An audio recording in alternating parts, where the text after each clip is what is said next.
warahmatullahi wabarakatuh. Shalom, Om Swastiastu, Namo Buddhaya, salam kebajikan. Halo sahabat bahasa semua, kembali lagi bersama Siniar Sasambo, edisi B1, bincang bersama tokoh, dan kali ini bersama Era. Dan teman-teman, sebagaimana edisi B1 lainnya, selalu dihadirkan tokoh-tokoh yang inspiratif, tokoh yang selalu memberi semangat. Pada hari ini pun kita sudah dibersamai oleh tokoh yang sangat spesial, karena tokoh ini adalah tokoh nomor 1 di kantor kita tercinta, Kantor Bahasa Provinsi Nusa Tenggara Barat.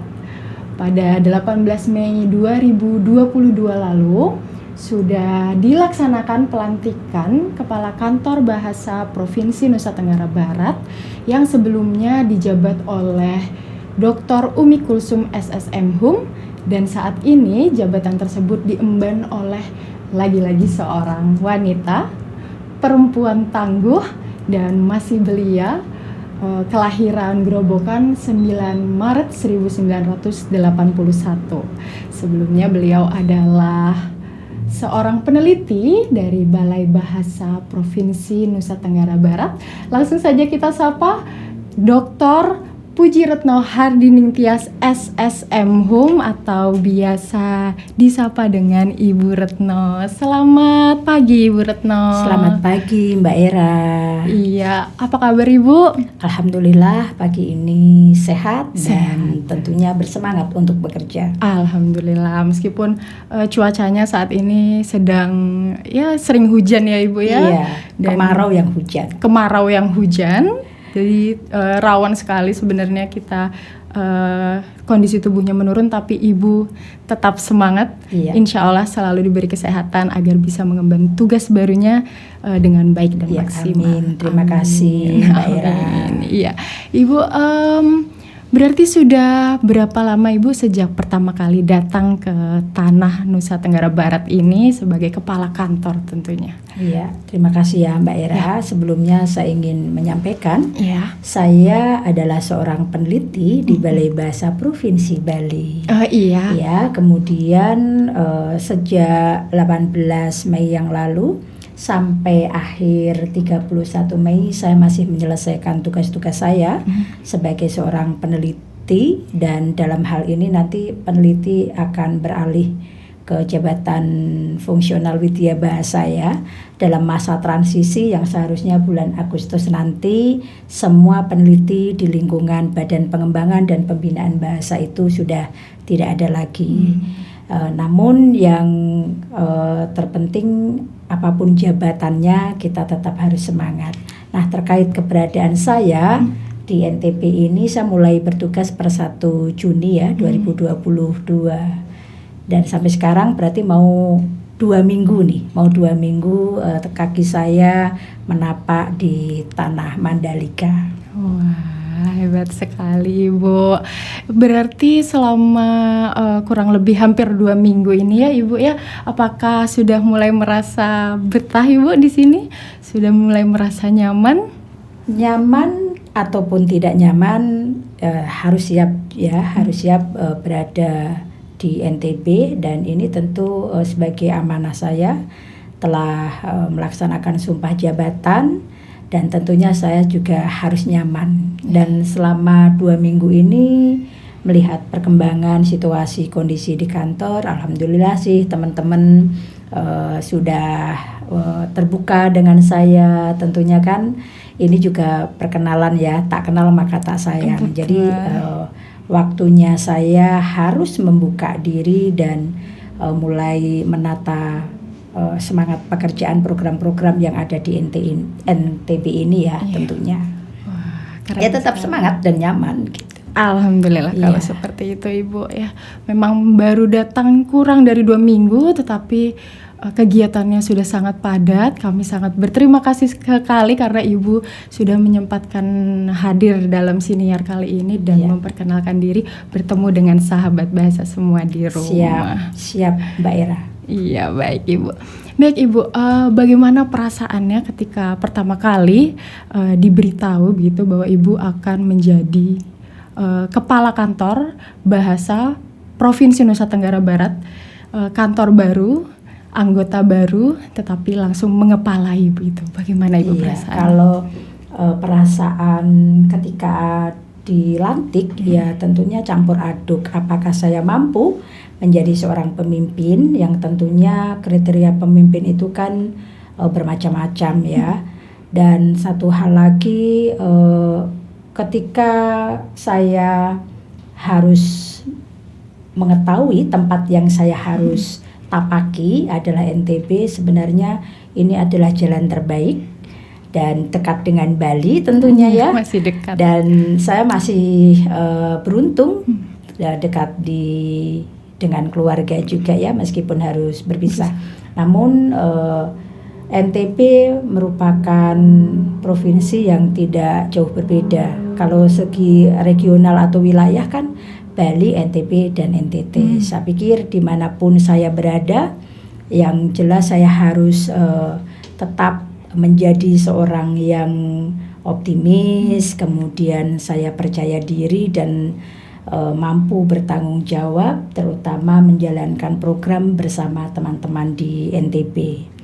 Begitu Mbak Ira. Wah, keren sekali Ibu. Jadi tentu saja untuk menjadi kepala kantor itu sudah melalui proses kualifikasi yang sangat rumit sebenarnya Ibu ya. Ini bukan sesuatu yang mendadak sebenarnya. Dan berarti Ibu bisa mungkin diceritakan sedikit pengalaman-pengalaman menarik apa yang sebelumnya sudah pernah Ibu lalui selama ada di Balai Bahasa Provinsi Bali mungkin.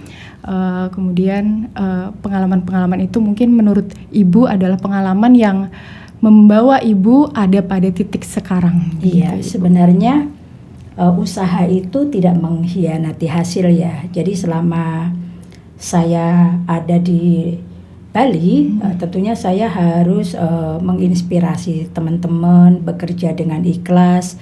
Semua program di Balai Bahasa Provinsi Bali saya terlibat. Misalnya saya berada di tim kerjasama, konsep-konsep draft kerjasama saya sudah bisa mengetahuinya ya, draft-draft itu. Kemudian saya pengelola jurnal aksara dan tentunya ini memberikan pelajaran untuk saya menjadi seorang pengelola jurnal itu tidak mudah. Apalagi aksara kan Sinta 2 ya, terakreditasi Sinta 2 secara nasional. Kemudian saya juga bergerak di literasi. Dan literasi saat ini sedang mengembangkan sekolah model pembelajaran yang mengintegrasikan literasi di dalamnya. Dan ada 6 model di Kabupaten Karangasem. Tentunya saya bergerak juga di komunitas sastra di Provinsi Bali dan saya dekat dengan sastrawan-sastrawan di Bali. Selain itu di bidang kebahasaan saya juga penyuluh bahasa Indonesia dan tentunya bidang yang saya geluti ini adalah sastra. Namun kebahasaan sebagai seorang sastra pun harus belajar juga memahami tatanan kaidah kebahasaan. Nah ini yang membawa saya tentunya pada titik yang sekarang ini. Jadi saya bekerja itu ya ikhlas, kemudian bertanggung jawab, kemudian kualifikasi tentunya meskipun secara kecerdasan emosional bisa menata, meskipun misalnya nih saya sedang emosi begitu, tetapi ketika saya harus mengajarkan teman-teman misalnya bagaimana dulu kan masih peneliti ya, bagaimana mendaftar atau submit artikel ke suatu jurnal. Nah, secara emosi saya ini, tapi saya tetap harus membantu teman-teman di Bali untuk submit artikel atau pendaftaran semua serba daring peneliti. Ini tentunya ada inspirasi yang setidaknya saya memiliki hal itu. Kemudian saya juga menginspirasi juga ya, artinya apapun pekerjaannya tetap harus kita lakukan. Bisa atau tidak bisa ya kita belajar. bukan karena setiap kali kita diberi tugas kemudian saya tidak bisa, bukan bidang saya. Nah, itu selalu saya hindari. Saya pasti bisa, begitu. Nah, selain itu tentunya saya memiliki integritas, cinta saya kepada lembaga. Tidak kenal lelah ketika malam dibutuhkan, kemudian pagi dibutuhkan. Jadi pelayanan masyarakat itu menjadikan saya dekat dengan masyarakat. Selain itu, saya mudah berkomunikasi dengan warga di Bali ya, masyarakat di Bali tentunya. Seorang pemimpin itu juga harus memiliki respon yang cepat kepada pertanyaan-pertanyaan, apalagi layanan kepada masyarakat. Nah, ini yang harus dimiliki teman-teman semua. Sebenarnya kualifikasi seorang pemimpin itu bisa kita pelajari ya, tetapi itu bergantung kepada niat kita. Kalau kerja kita ikhlas, cinta kepada pekerjaan, pasti semuanya akan berjalan dengan baik. Nah, tidak semata-mata misalnya ujuk-ujuk ya, misalnya semata-mata saya menjadi kepala kantor sekarang, ya pasti ada penilaian dari atasan mengapa Retno terpilih untuk menjadi kepala balai. Jadi yang jelas semua program, ide-ide kita juga harus kreatif dan inovatif ya. Kalau ingin tataran menjadi seorang pemimpin. Karena ada kalanya kita akan ditanya program apa yang belum dilaksanakan, program apa yang sekiranya menarik. Tentunya harus memiliki cepat memutuskan, kemudian menggali semua pengalaman dan dituangkan dalam ide-ide dalam program kegiatan kebahasaan dan kesastraan. Nah, itu sih poin-poin penting yang menjadikan saya sampai di meja ini sekarang ini. Begitu, Daerah. Wah, keren sekali Ibu. Itu berarti memang seluruh, kalau bisa dibilang seluruh bidang itu Ibu mengetahui seluk-beluk dari balai waktu itu ya Bu ya, balai bahasa semua sudah dicicipi gitu lah istilahnya. Bahkan membuat anggaran ya, misal perjalanan, karena pernah anggaran yang swakelola itu ya. Jadi tahu, memahami keuangan yang seperti apa. Tapi tidak menjadikan saya melebihi batas-batas. Saya staf peneliti ya, bidang saya di sana. Bidangnya, ya benar. Jadi ada bidang yang utama, tetapi yang lain-lain juga harus mau tahu gitu ya Ibu ya, agar semuanya bisa menjadi maksimal dan tentu saja saat ini bisa memimpin, mengelola semuanya bersinergi menjadi satu. Iya betul. Begitu. Iya, ini mulai dari sekarang bisa kita terapkan ya. Iya, insya Allah semoga bisa diterapkan di Nusa Tenggara Barat ini juga ya Ibu ya. Baik Ibu, kemudian ini Ibu, dari pengalaman-pengalaman Ibu yang sudah banyak itu tentunya Ibu sebenarnya sudah punya gambaran sebenarnya itu kantor bahasa atau balai bahasa yang baik itu adalah yang seperti ini. Nah, seperti apa itu Ibu, dan Kantor Bahasa Provinsi Nusa Tenggara Barat ini mau dibawa kemana dengan visi dan misi yang seperti apa? Iya, terima kasih. Ini pertanyaan yang kadang-kadang menjebak juga ya. Apa sih tujuan saya datang ke NTB ini ya? Namun yang jelas setelah saya ditempatkan, saya tahu saya ditempatkan di NTB ini, jadi saya harus memiliki visi. Yang pertama, saya harus membangun SDM yang unggul, itu yang utama. Kalau kita memiliki tenaga-tenaga staf teknis, staf TU, staf EPNPN, semuanya memiliki ke bidang keunggulan masing-masing, tentu semua program bisa dilalap dengan habis ya. Jadi semua program bisa dilaksanakan tanpa ada kendala apapun. Kalau toh ada kendala, itu pun bumbu-bumbu satu kegiatan. Yang kedua, saya ingin program-program unggulan tepat sasaran kepada masyarakat. Yaitu program unggulan kebahasaan dan kesastraan ya. Kita tahu program unggulan Badan Pengembangan dan Pembinaan Bahasa, dan kita di UPT ini sebagai perpanjangan tangan dari Badan Bahasa tentunya harus mendukung program unggulan Badan Pengembangan dan Pembinaan Bahasa. Kan sekarang programnya ada literasi, dan di NTB sudah ada kan GELIS ini ya. Dan tentunya apakah GELIS ini cukup diterima atau atau tepat sasaran di masyarakat, tentunya ini harus dilakukan pemantauan dan evaluasi. Apakah nanti ada program baru lagi yang tepat sasaran?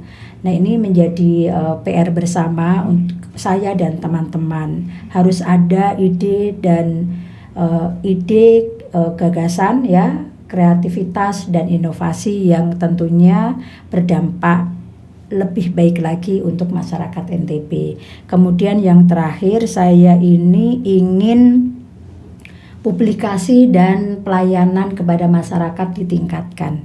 Jadi ada 3 visi saya di sini ya. Pertama SDM, kemudian program-program unggulan tepat sasaran, dan yang ketiga adalah publikasi dan layanan yang tepat guna. Ini kalau untuk misi saya, tentunya saya ingin memotivasi teman-teman bekerja dan melayani sepenuh hati. Itu. Baik, itu yang terpenting ya Ibu ya sebenarnya dalam bekerja, apalagi kita memang pelayan masyarakat. Betul, gitu ya Ibu. Benar sekali Dera. Ya, keren sekali Ibu. Dan berarti Ibu sudah ada visi dan misi gitu ya Ibu ya. Yang mana visinya salah satunya adalah program-program, kemudian peningkatan SDM gitu, dan juga yang terakhir tadi pelayanan sama publikasi ya, dan publikasi begitu ya Ibu. Nah, Ibu, ketika datang ke kantor Bahasa Provinsi Nusa Tenggara Barat dengan visi dan misi tersebut, adakah hal menarik yang Ibu temukan di kantor Bahasa Provinsi Nusa Tenggara Barat yang kira-kira visi dan misinya ini akan mudah dijalankan karena yaitu hal-hal menarik itu ada di kantor Bahasa Provinsi Nusa Tenggara Barat? Sebenarnya saya 2 minggu ini mengamati ya bahwa NTB punya SDM, artinya punya program-program unggulan terutama layanan. Saya melihat di NTB ini ada media informasi berbasis aplikasi digital. Di sini ada kamus dalam jaringan sistem isyarat bahasa Indonesia yang kita kenal dengan Kadaring CB. Kemudian ada juga kamus digital Sasambu, ya kan? Ada Siniar Sasambu ini yang sekarang ini ya menjadi tren. Memang sih semua satker ada ya untuk podcast seperti ini, tetapi apa sih bedanya podcast atau siniar di NTB ini dengan satker yang lain? Nah, ini perlu diberikan gali lagi ya, inovasi apa yang akan kita tawarkan di kantor Bahasa Provinsi Nusa Tenggara Barat ini. Kemudian saya juga melihat ada aplikasi tautan ringkas ya, dan sistem data layanan yang kita kenal dengan Sidaya. Nah, program-program ini tentunya harus dimaksimalkan, dan secara maksimal perlu apa ya, SDM yang bagus, yang bisa selain menginput juga memverifikasi informasi ini tepat kepada masyarakat. Ya, ini yang harus kita tingkatkan. Informasi kebahasaan dan kekayaan bahasa dan sastra di NTB ini bisa dikenal masyarakat, tidak hanya masyarakat NTB tetapi Indonesia dan dunia tentunya ya. Saya berharap dengan program-program yang ada sekarang ini, masyarakat luas akan banyak datang ke NTB selain kita mempromosikan kantor kita supaya dikenal oleh masyarakat luas. Dan ada 2 lagi yang saya cermati, yang menarik perlu digagas atau diprogramkan atau dijadwalkan ulang dengan baik, yaitu layanan tes UKBI adaptif yang menjemput peserta ujinya datang ke lab TUKBI di kantor bahasa ini dengan Bustayo. Ternyata kita satu-satunya satker ya, bukan kalau Badan Bahasa punya satker yang memiliki Bustayo sejak zaman Pak Masun ya, sejak zaman Pak Masun kemudian sampai sekarang.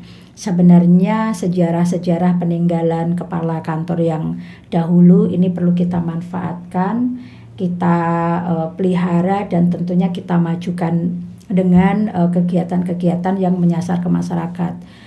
Selain itu, Bustayo ini menjadi unggulan juga ketika program literasi dijalankan. ya sasarannya ya tentunya lebih mengarah ke masyarakat ya. Dan ternyata ada juga bekerja sama dengan PPK ya, PKK kok PPK. PKK Provinsi Nusa Tenggara Barat. Dan ini nanti selain program literasi keluarga bisa dikembangkan lagi literasi sekolah ya. Literasi sekolah dengan model pembelajaran menerapkan integrasi literasi dalam mata pelajaran di sekolah. Dan ini menurut saya perlu dikembangkan lagi. Dan potensi yang lain ya kita gali dan tentunya akan ada inovasi-inovasi yang akan mengangkat kantor bahasa Provinsi Nusa Tenggara Barat. Begitu, Mbak Ira. Luar biasa. Jadi pengamatannya itu sudah sangat mendalam sehingga banyak sekali yang sebenarnya bisa dikembangkan dari kantor bahasa Provinsi Nusa Tenggara Barat dan semoga terlaksana dengan baik. Gitu ya, amin, Ibu, ya. amin. Kalau untuk yang sebaliknya Ibu, jadi sesuatu yang Ibu rasa masih kurang gitu dan butuh peningkatan yang lumayan ekstra gitu Ibu untuk memberikan pelayanan yang terbaik bagi masyarakat. Iya. Jadi ada baik dan ada kurangnya ya, ada kurangnya. Jadi saya belum menemukan sistem keterbukaan informasi baik itu program dan anggaran di kantor kita. Nah ini perlu kita, karena kan kita juga ada PPID ya. PPID itu ada informasi publik, jadi masyarakat boleh mengetahui program-program kita, anggaran-anggaran yang di kita. Namun saya beri catatan khusus bahwa kantor kita ini bukan lembaga dinas sosial ya, artinya ada kegiatan datang minta anggaran itu tidak bisa. Jadi anggaran kita ini sudah terprogram sesuai dengan Renistra.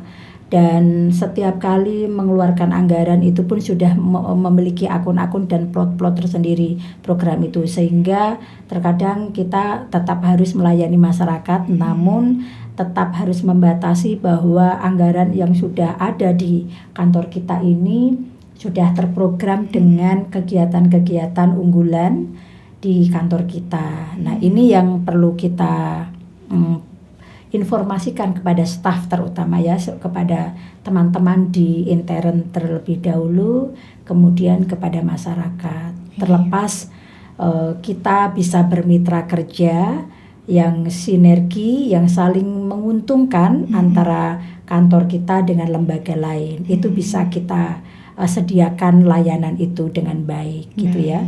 Kemudian saya juga melihat ini ya, sistem kerja itu harus dinamis ya, jangan stagnan, jangan di zona nyaman saja, tetapi perlu belajar atau keluar dari zona nyaman. Kalau sudah zona nyaman ya, kalau dipindahkan atau ditugaskan ke kegiatan lain, aku nggak bisa, saya tidak bisa. Nah ini perlu ini ya.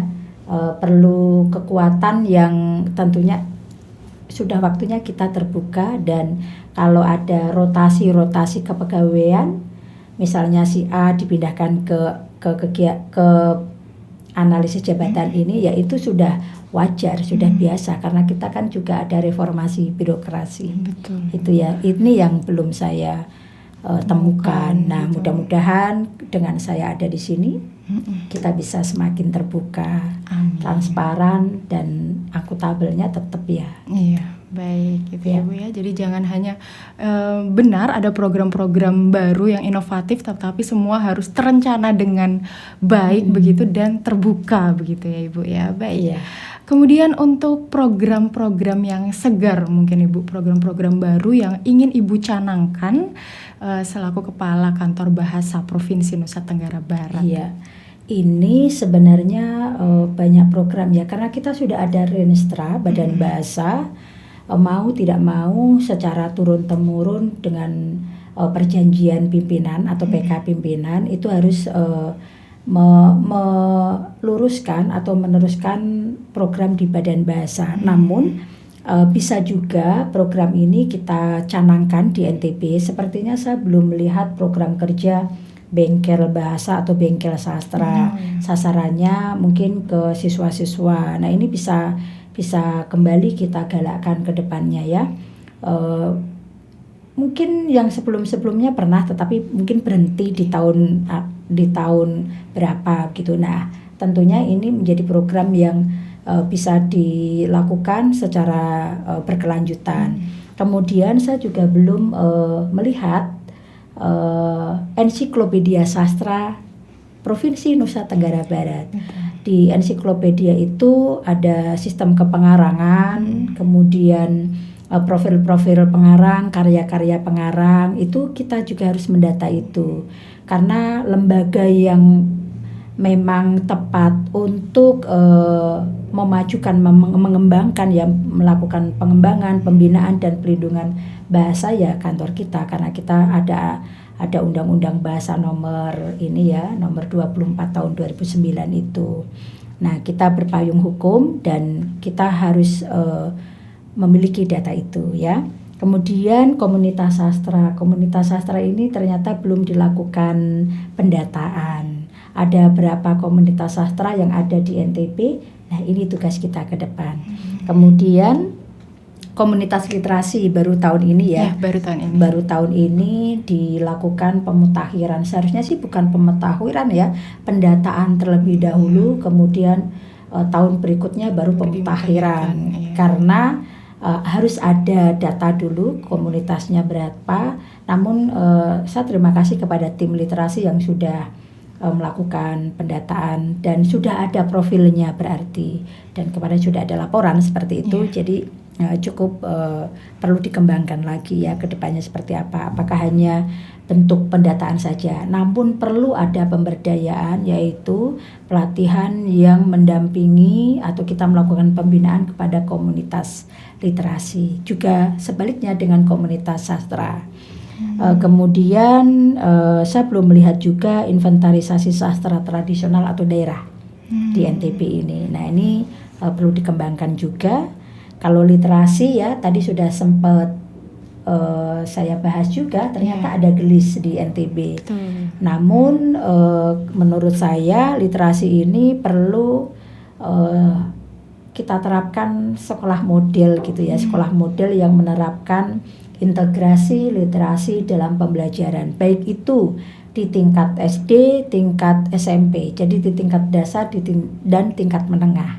Ini perlu program-program ke depannya, kantor kita harus memperhatikan ke arah sana. Jadi masih banyak lagi sebenarnya ya program-program yang perlu kita gali. Kekayaan NTB itu banyak ya, dan terdiri atas beberapa pulau kan, Lombok, Sumbawa dan Bima ya kan. Nah, ini yang harus kita, jangan Lombok saja nih fokusnya, Sumbawa dan Bima juga harus kita sentuh ya. Baik Ibu, jadi tadi pengembangannya memang sesuai dengan bidang Ibu ya. Banyak sekali pengembangan program-program sastra di dalamnya sesuai dengan basic Ibu. Betul. Tapi perlu kita yang bahasanya juga kita bengkel bahasa, pasti, itu kan juga ya gitu. Tentu. Kemah bahasa misalnya gitu ya. Oh ya, itu sangat menarik sih Ibu, pasti menyentuh masyarakat. Baik Ibu, ini ternyata tidak terasa kita sejak tadi berbincang-bincang, waktu mengalir dan kita sudah hampir di penghujung acara. Namun sebelum itu bisa disampaikan Ibu harapan Ibu terhadap Kantor Bahasa Provinsi Nusa Tenggara Barat dan pada masyarakat NTB sebagai masyarakat yang kami layani gitu, yang kita layani. Iya, jadi harapan saya ke depan kita harus siap melayani dengan sepenuh hati, dengan keterbukaan, dengan kejujuran. Ini harapan saya ke depan. Semua program terpublish atau terpublikasi dengan baik, terdokumentasi dengan baik, baik itu secara administrasi maupun secara substansi ya. Dan semuanya berjalan sesuai dengan baik ya dan lancar tentunya. Selain itu kita harus bekerja sama satu sama yang lain, dan tentunya ini lebih kepada cinta pekerjaan ya. Harapan-harapan ini mari kita bergandengan tangan membangun kantor bahasa Nusa Tenggara Barat dan melakukan sinergi dengan lembaga-lembaga terkait, baik itu di bawah Kementerian Pendidikan, Kebudayaan, Riset dan Teknologi dan lembaga lain yang tentunya bersinggungan dengan bahasa dan sastra. Itu Mbak Era harapan saya ke depan. Wah, baik Ibu.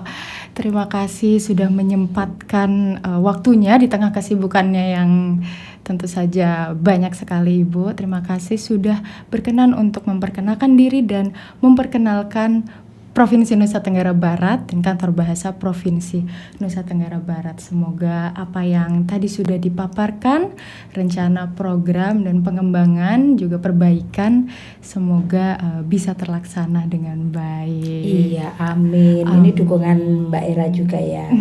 Tentu saja Ibu. Baik sahabat bahasa, itu tadi bincang-bincang bersama dengan Ibu Retno selaku Kepala Kantor Bahasa Provinsi Nusa Tenggara Barat. Jangan lupa teman-teman untuk menyaksikan video-video dari kanal YouTube Kantor Bahasa Provinsi Nusa Tenggara Barat. Jangan lupa sukai, komentari, dan bagikan. Kalau begitu sampai ketemu di video berikutnya. Salam literasi. Salam literasi. Nah sahabat bahasa, itu tadi tayangan Siniar Sasambo edisi kali ini. Gimana? Seru kan? Nah maka dari itu sahabat bahasa jangan lupa untuk berlangganan kanal YouTube Kantor Bahasa Nusa Tenggara Barat. Sukai video yang kamu pilih, berikan komentar dan nyalakan lonceng pemberitahuan supaya kamu tidak ketinggalan video-video terbaru dari Kantor Bahasa Nusa Tenggara Barat. Tadi video-video yang kamu saksikan juga kamu dengarkan dan saksikan melalui SoundCloud dan Spotify Siniar Sasambo. Jangan sampai terlewat ya. Dah.